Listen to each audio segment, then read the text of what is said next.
Bonjour, dans cette vidéo on va parler un petit peu système. Alors, sachez que dans Orest, il y a deux systèmes différents qui cohabitent. Il y a un premier système qui s'appelle le scan système, qui est là pour gérer toute la partie roleplay, donc les effets de jeu sur les compétences, les interactions avec l'environnement et les autres personnages. Puis, si jamais les choses se corsent et qu'on passe en combat, là il y a un autre système qui prend le relais, qui est le système de combat, et je pense que je ferai une vidéo dédiée au système de combat. Aujourd'hui, je vais donc essayer de vous expliquer le scan système. Alors le scan système, encore une fois, il a vraiment été voulu pour être le plus accessible possible. Donc je vais tenter de vous résumer ça. Alors, un personnage, comment ça fonctionne? Un personnage, il aura des caractéristiques. L'intelligence, le corps et l'esprit.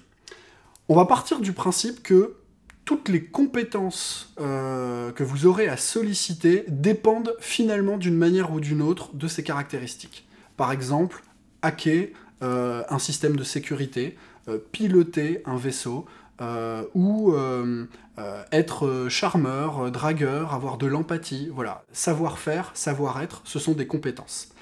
Chacune de ces compétences sont liées à deux caractéristiques. Par exemple, pilotage.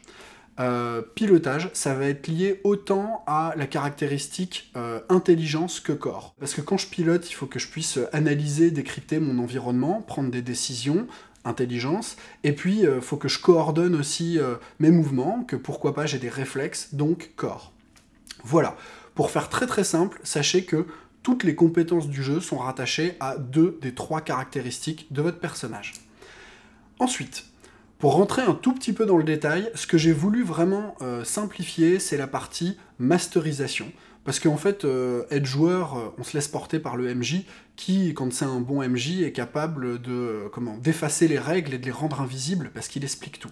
Mais par contre, si on veut masteriser, il faut qu'on soit capable de comprendre assez simplement, justement, comment on gère ces règles. Bon, alors, en gros, la question qui va se poser, c'est comment le MJ va être capable de traduire pour ses joueurs une difficulté sur une compétence qui est donnée.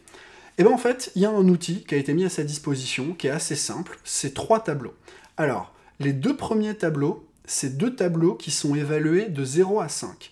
Et ce qu'on va demander au maître du jeu, c'est de se poser 2 questions. La première question, c'est le joueur à qui tu vas demander, par exemple, de sauter au-dessus d'un ravin.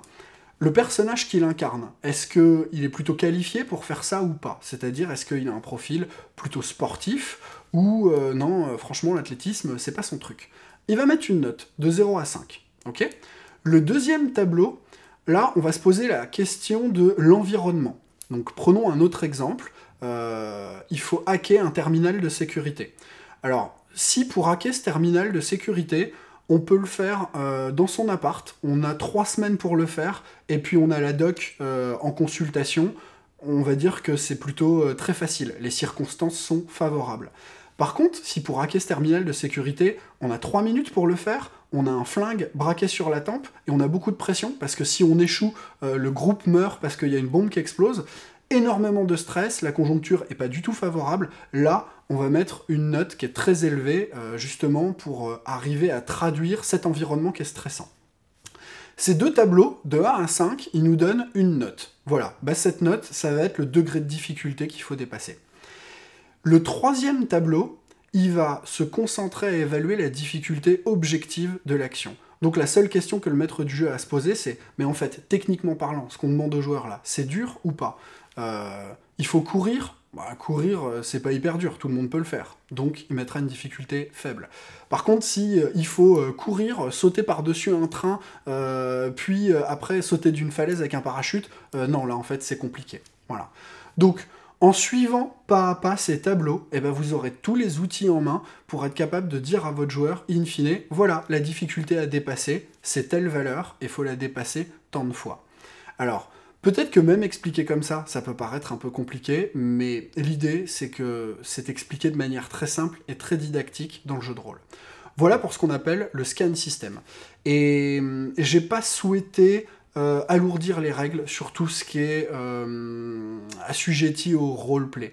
Parce que je pense que la technique, ça peut être intéressant quand il faut gérer des combats, y amener quelque chose d'un petit peu stratégique, un petit peu tactique.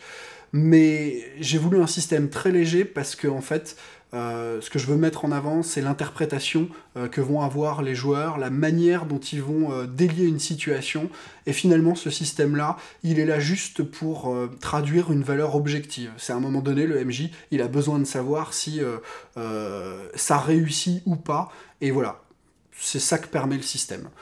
Bah, je vous laisserai le découvrir, je l'expliquerai aussi un petit peu plus en détail dans la campagne, en vous donnant des visuels, en vous montrant ces fameux tableaux, et bah, je vous donne rendez-vous pour la prochaine vidéo qui là parlera du système de combat.